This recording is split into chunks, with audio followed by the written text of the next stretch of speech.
This is Lisa Miller and Associates, Florida Insurance Roundup, your podcast on the people, issues, and regulations shaping Florida's insurance market. Now, here's Lisa Miller. Welcome, friends. A group of 3 independent insurance adjusters has created quite the stir in Florida's property insurance market. They have accused insurance companies of routinely altering their damage claim reports, removing sections, changing the wording, and reducing the claim payout estimates by as much as 80%. Even worse, the field adjusters say it was all done without their knowledge or approval. In some cases, the field adjusters say their names were kept on the reports as if they had authored the final version. They're accusing insurance companies of cheating policyholders out of rightful claim payouts. The Florida legislature has responded this spring in part by passing Senate Bill 7052 the governor signed recently. It requires that any altered or amended insurance adjuster's report include the following 3 elements: a listing of all the changes, the identity of the person ordering the change, and an explanation of any change that reduced the amount of the estimate. We're doing this podcast because we believe that our listeners may wonder what goes into creating, reviewing, and approving an insurance adjuster's damage estimate, and the general day in the life of a field adjuster and in the in-house desk adjuster at the insurance company. So what are we to make of these accusations?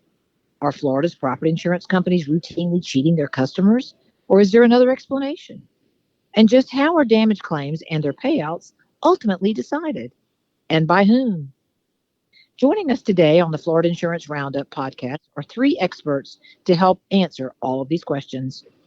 From Cape Coral, just a few miles from where Hurricane Ian made landfall, is Shawn Kelliher. He's a 16-year veteran in the insurance adjusting business. His first 13 years were working for Farmers Insurance Company as a desk adjuster and then as a catastrophe field adjuster, including large loss and complex claims across the country. For the past 3 years, he's been an independent adjuster here in Florida, working for a variety of adjusting firms and across a vast array of insurance carriers, doing both residential and commercial work. Welcome, Shawn. Thank you. I appreciate it. Glad to be here. And joining us from the other coast, from Cooper City in Broward County, is Vanessa McGonigal. And she began her career in 2009 as an estimator for a general contractor, and 5 years ago became an independent field adjuster. She's worked, probably a couple of independent insurance adjusting firms. She's just great to chat with. And she's worked hard in the residential and commercial claims arena, including those from Hurricane Ian. Vanessa, thank you so much for being on the show today. Thank you, Lisa. Thank you for having me. Also joining us is one of the most knowledgeable people I know about insurance law and industry practices. Bob Schulte is an attorney with the Monson Law Firm, headquartered in Mandeville, Louisiana, and is part of the firm's Florida office. And he's represented Florida insurance companies for as long as I've known him in homeowners and commercial matters for almost a decade. Those who read my newsletter will know Bob as well from his guest articles on topics such as assignment of benefits reform and resolving claims through the appraisal process. He joins us today from Tampa. It's just great to talk to you again, Bob. Thanks for joining us. Thank you so much for the invitation, Lisa. I've been a longtime subscriber to the podcast. Looking forward to participating. Thank you. And to have these great 3 guests, we are going to jump right into it. And I'm going to start with Shawn. Shawn, you've told me you've worked several hundred Hurricane Ian claims. You know, Hurricane Ian hit late September 2022.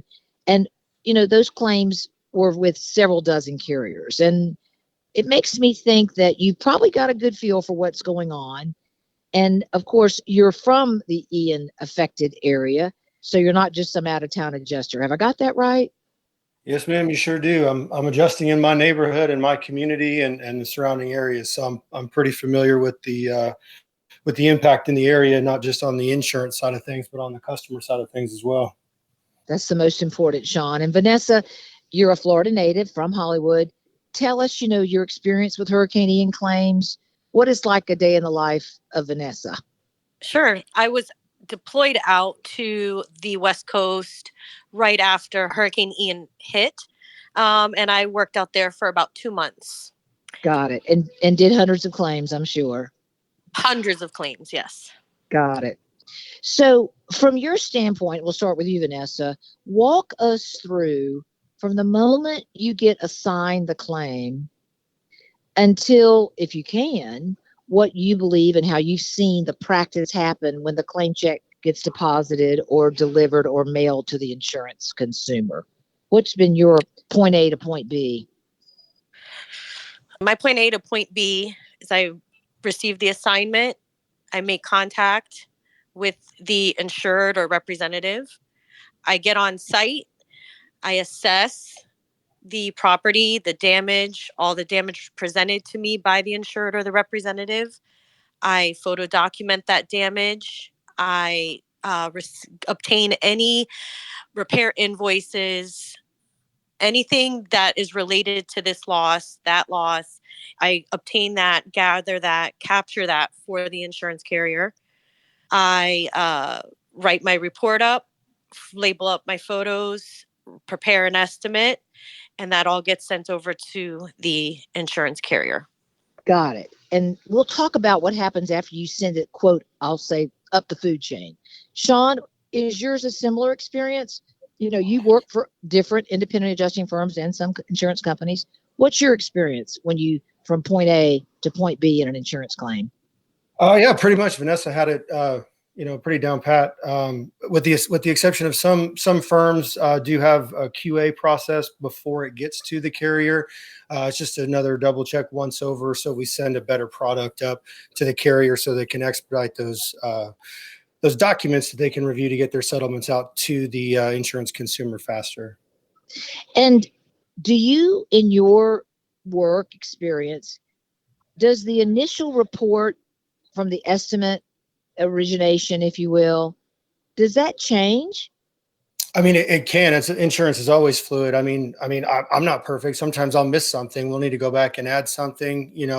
Also with the devastation and the amount of damage of something structural, you can't really even assess that until after the drywall has been removed.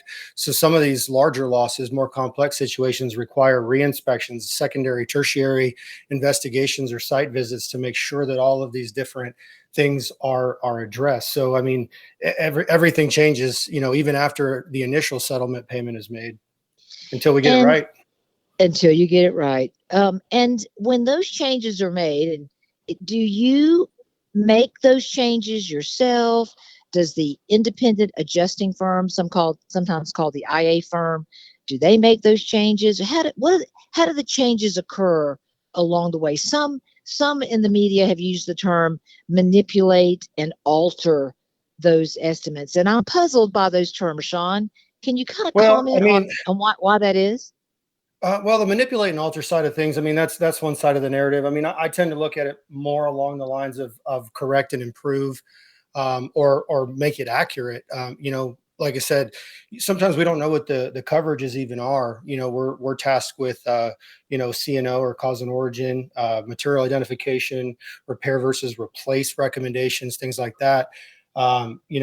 Some policies have actual cash value only coverage. Some policies have specific exclusions for certain items, and a lot of times we don't know that. So we see them damaged, we photograph them, we document them, they go in our report, and then that's sent up, only to be later found out that, unfortunately, in those circumstances where they don't have coverage, those items have to be removed or taken out of the estimate.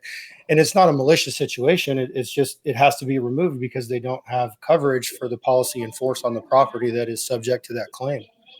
And over to you, Vanessa. Is that a similar experience for you? Yes, that's spot on. So oftentimes when that estimate gets changed or improved, to use your terminology, Shawn, do you give permission, Vanessa, to have that change or improvement made to that estimate? No, not at all. So I'm curious, and just to continue my line of discussion with you, Vanessa, some reports in the media have suggested that field adjusters, those like you, that I'll call first responders, who are capturing those photos and capturing that initial estimate, some have asserted that they should be given the role of granting permission to make changes to those estimates. And so, Vanessa, do you agree with that? Do you think that's accurate? What are your thoughts about that? I don't agree with that. And I don't agree with that because, like Shawn mentioned, we don't know all the coverages. We don't know like you said, we're first responders. So we're getting out there. We don't know what's covered, what's not covered. So if we're preparing an estimate for all of the damages we see and we submit that and coverage is not afforded for something written on our estimate, where is it that we should give permission to have that removed? If it's not covered, it's not covered. And Shawn, for your purposes, when you do get a call from, let's say, a specific independent adjusting firm or an insurance company for that matter, and they say to you, would you like to, we need to make some changes to this estimate.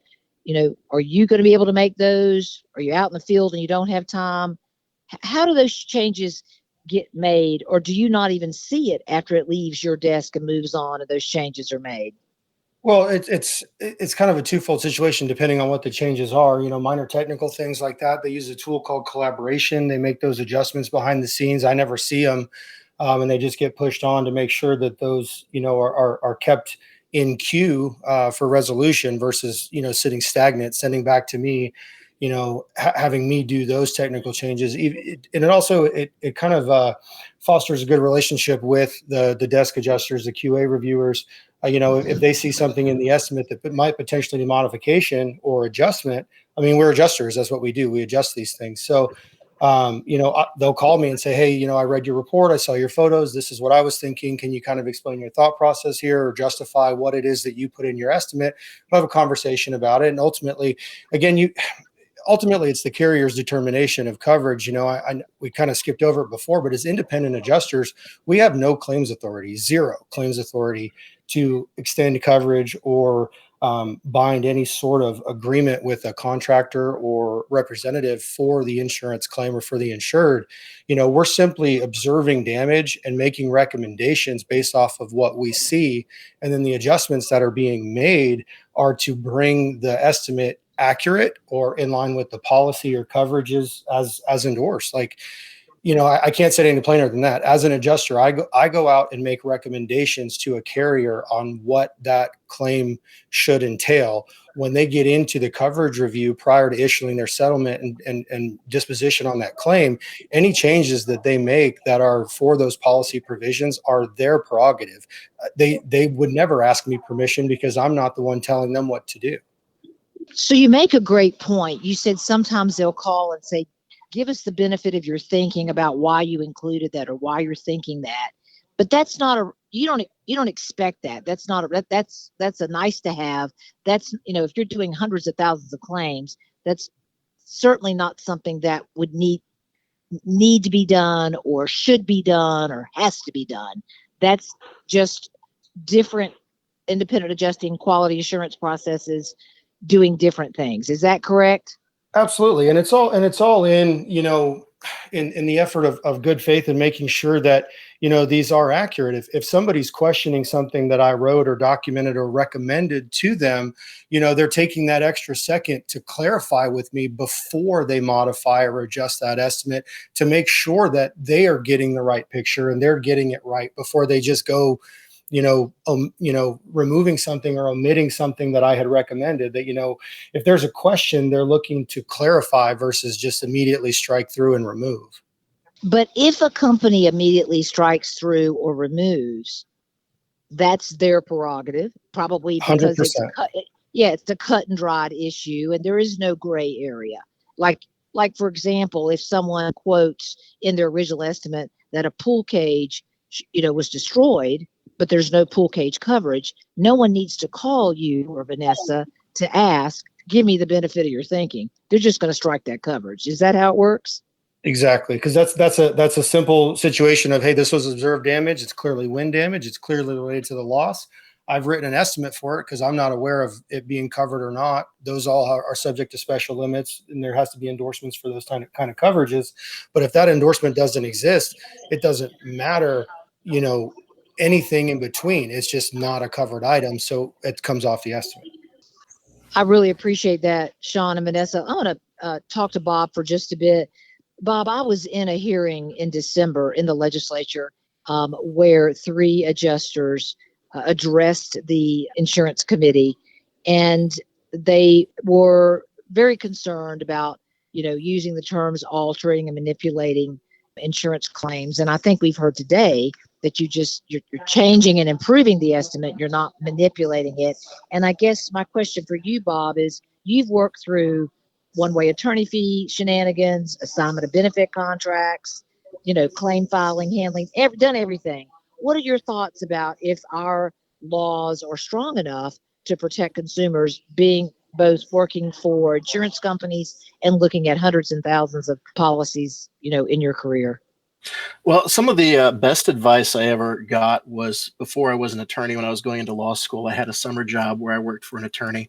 And he told me that the first thing that he does is he calls back to that Paul Newman movie, Butch Cassidy and the Sundance Kid. And the quote in that movie is, "Who are these guys? Who are those guys?" And that's something that I think should always be the first question that you have. You always have to consider the source.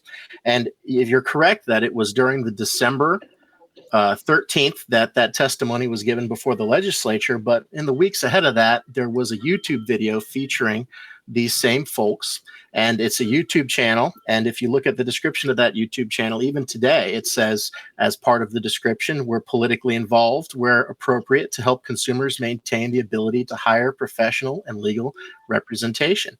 And so it should be no surprise that it seems like there's a agenda here, and maybe there's a misunderstanding of what's going on. And I'm glad that Shawn and Vanessa are helping give their perspective to give a better explanation for what's going on and what has happened. So I do think that what's happened here is some give and take by the legislature. More transparency is part of what the new process is with the new laws that have come out and that have been signed by Governor DeSantis. And I think that it's definitely something that we'll be looking to see how it goes forward. Is it just right? Is it too far? Is it not enough? We just have to wait and see while these things work their way through the legal system. As I listen to you, Bob, talking about these are three adjusters who believe in their mission and, have an opinion. And we all live in America and can have an opinion. I saw one of them quoted saying that out of, 40 some odd estimates that they did, almost all of them were changed. And then the article went on to say solely for the purpose of, undercutting what an insurance company pays a claim. And in it, and I was, would love to have had a conversation about, as we've heard today, estimates are changed and improved based on the coverage determination. There was one of the stories that I saw in the media talked about a consumer that was upset because he had just received a small check. And when we did some deeper dive into that actual claim and the policy coverage, the gentleman had actual cash value on the roof and not replacement cost. So that's why he got paid for a 20-year-old roof on an actual cash value basis. So back to you, Vanessa, when you are in the field and you got probably in any one day, as many as 15 or 20 claims in a day? What's your typical day full of claims? Sure. For Hurricane Ian, it could run up to about 15 a day. And so you start early in the morning and you finish late at night. And those 15 claims that you did the day before, you do your best to get those reports out, send them up the food chain. And, you may or may not hear. Is that correct? There's no way you can physically possibly be engaged in every single claim that is improved or changed, correct? That is correct. That is correct. And when we talk about the collaboration tool, Shawn, in some of the estimating platforms, I've looked at that feature, and there's a section in the collaboration tool that says that the estimate originator, shall be, quote, looped in, if you will, if there's any changes that are made. That to me is an aspirational goal, and I bet there's times when that doesn't happen. Can you talk about some of that oversight or even, mistakes that are made by either the QA system and the independent adjusting firm or the company for that matter? Well, as far as the tool is concerned, with one of the major estimating platform that we all use primarily, there's always a notice put into that claim that the collaboration tool has been utilized. It doesn't always list what was changed, but there are options. I can go in there and look at it if I want to. But then again, it comes back to, justification to even do that. That's just not my role. If it's changed, as you say, as it goes up the food chain, for whatever reason, to modify coverage based off of the coverage review, to adjust a claim based off of depreciation, or something even as technical as an opening statement. I'm not always made aware of that because I don't need to be. Got it. But if it's a major change or something that it's going to significantly impact the ultimate settlement that is being issued, oftentimes that is where you'll get the notification. But the small, minute changes that keep these things moving forward are nothing that I go back and look at, and that's by design. It's impossible for me to go back and review every change that's made to an estimate that I've written in order to get it to a point of settlement or disposition. So now I'm going to ask you a tough question. There are those in the marketplace that say that folks that are 1099 adjusters often are paid as a percentage of a claim. And I'm not saying you would or would not. I believe y'all are extremely good at your profession. You have no, ill will about wanting to inflate a claim because you're paid a percentage of the claim. Do you believe that there are brethren and sisters in the insurance claims adjusting field that know that the higher the claim amount that they estimate, the more they're going to get paid? Does that happen, Vanessa? I do believe that there could be some fellow 1099 field adjusters that think about that and do that. It is possible, yes. Shawn, have you seen it in your 3 decades doing this? Yeah, I'll be a little bit more bold than Vanessa. The answer is absolutely yes. I do re-inspections quite often for estimates that are almost rejected because of the way that they are written. If I can take a picture of it and if I can document it, I will include it in my estimate and let the desk adjuster, the carrier, do their coverage review and make their decision. But oftentimes when the motivation is based off of a percentage or a tier billing or something like that, some adjusters are unscrupulous enough to write for increased or padded damages that are just not supported. So, just because the adjuster wrote an estimate that's $100,000 does not mean that $100,000 estimate is supported. And if on down the line somebody disagrees with that adjuster, that is cause for stopping this and either sending it out for a reinspection or modifying it to bring it in line with what is reasonable for indemnification of that loss. That could be some of the reasoning in these other issues and cases that are being brought up. I haven't seen them personally, but if the estimate was written inaccurately, by all means, it needs to be changed and adjusted to make it accurate, even if it does reduce that adjuster's estimate. As I said, the two of you are extremely professional, and I would expect nothing less. So, Bob, I'm going to round this out with you. Here's what we've heard today. We've heard that these two very distinguished field adjusters, they're very seasoned in their craft. They take it very seriously, what they do. They understand their role, their limitations, and what they do. And they also said, we're doing 15 claims or more a day, and we don't have time to go and handhold or worry if someone's changing, improving. We've just got to believe in the system that these claims are going to get through as quickly as possible and move on.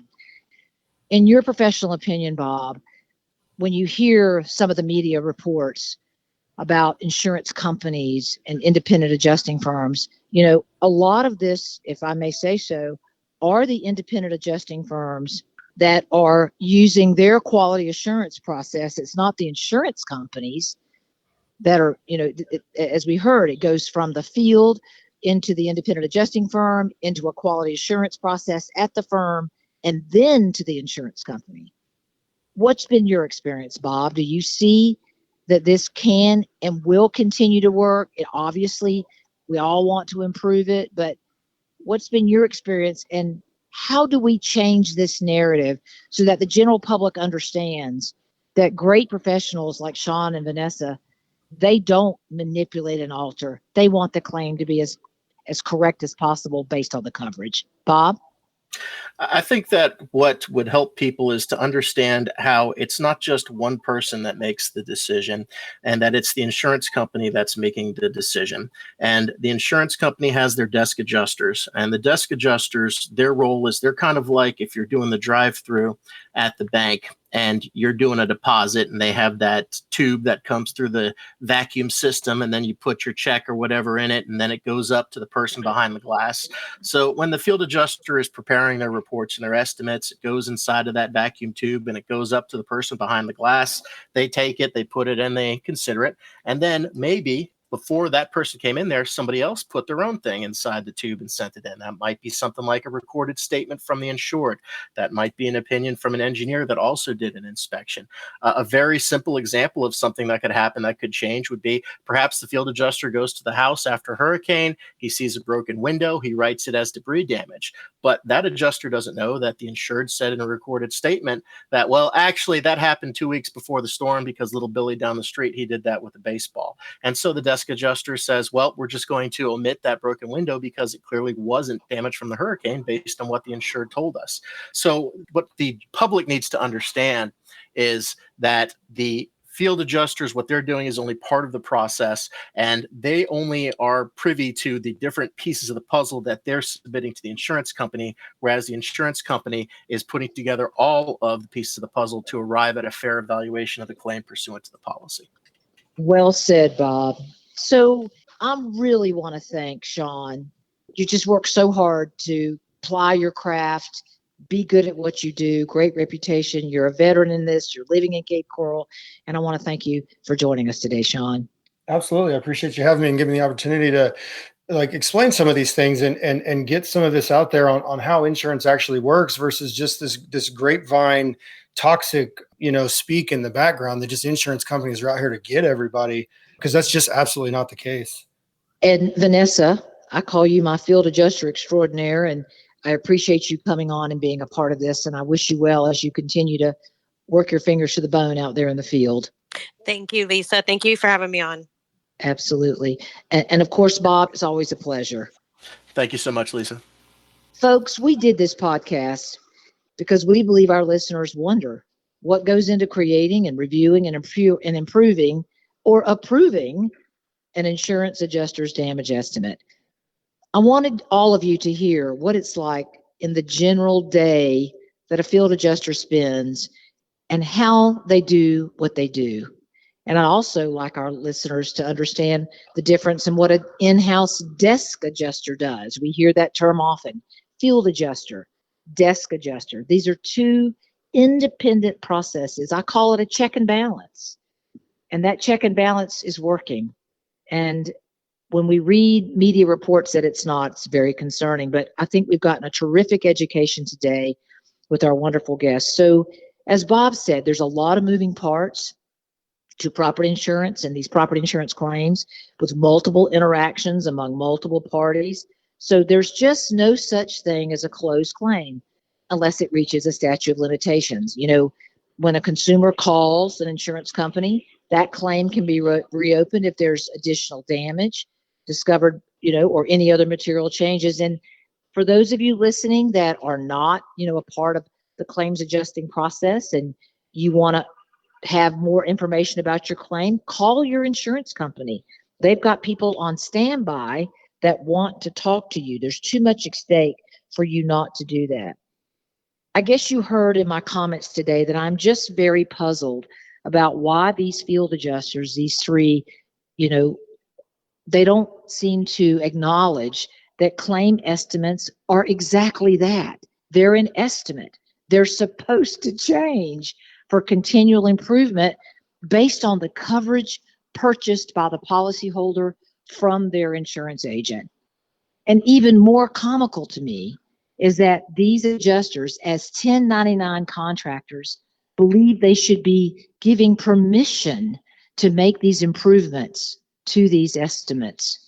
Most people in the 1099 contractor world are independent contractors.